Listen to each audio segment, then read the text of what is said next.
एकादशी का उद्यापन बड़े महीने में माघ शुक्ल एकादशी के दिन, माघ का महीना हो, शुक्ल पक्ष की जम के बोलिए एकादशी हो, प्रयास करना कि आप उद्यापन करें। भले 5, 10, 11, 12 जितनी एकादशी हो जाए, 26 हो जाए तो ज़्यादा अच्छी है, नहीं तो आप करें तो माघ महीने की शुक्ल पक्ष की एकादशी के दिन आप उद्यापन करें, प्रयासरत करें। का अगला वर्णन ध्यान से सुनिएगा।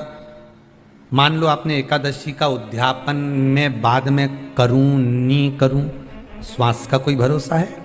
बोलो तो, है क्या कोई भरोसा? नहीं। श्वास रुक जाएगी चलते चलते, शम्मा बुझ जाएगी जलते जलते, दम निकल जाएगा रोशनी का, क्या भरोसा है इस जिंदगी का? कोई भरोसा है कि आप 26 एकादशी पूरी कर पाओगे? जब 26 एकादशी पूर्ण हो जाए तब आप उद्यापन एक बार का जरूर करें।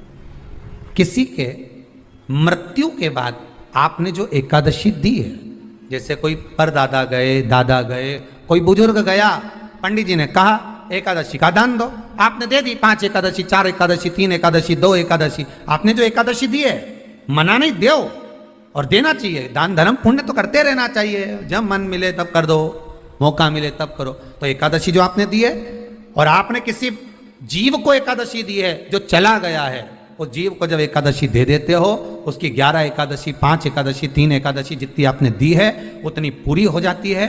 उसके बाद में एकादशी का एक व्रत नहीं रखना चाहिए, उसके बाद फिर अगला एकादशी का व्रत धारण करना चाहिए।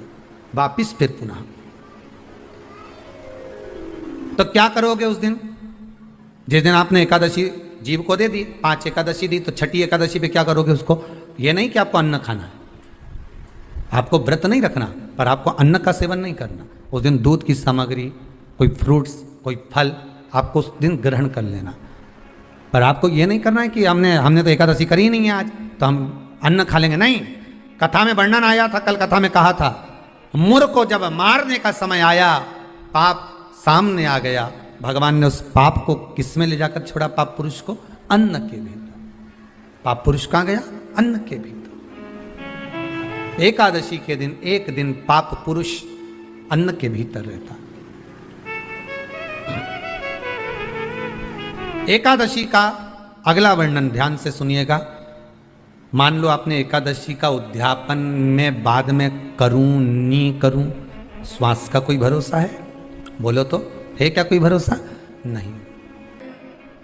कि आप 26 एकादशी पूरी कर पाओगे? नहीं, किसी ने देखा हो तो बात दूसरी। एक बार वो युधिष्ठिर के सामने कोई मांगने के लिए, एक दरवाजे पर कोई दान मांगने के लिए आ गया युधिष्ठिर के पास, और युधिष्ठिर ने कह दिया, महाराज युधिष्ठिर बोले कल आकर ले जाना, कल आओ ले जाओ।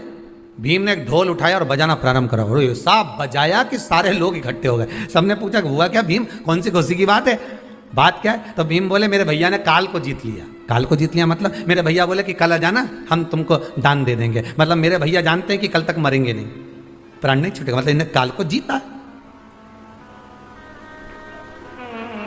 ये समझ वाली बात है।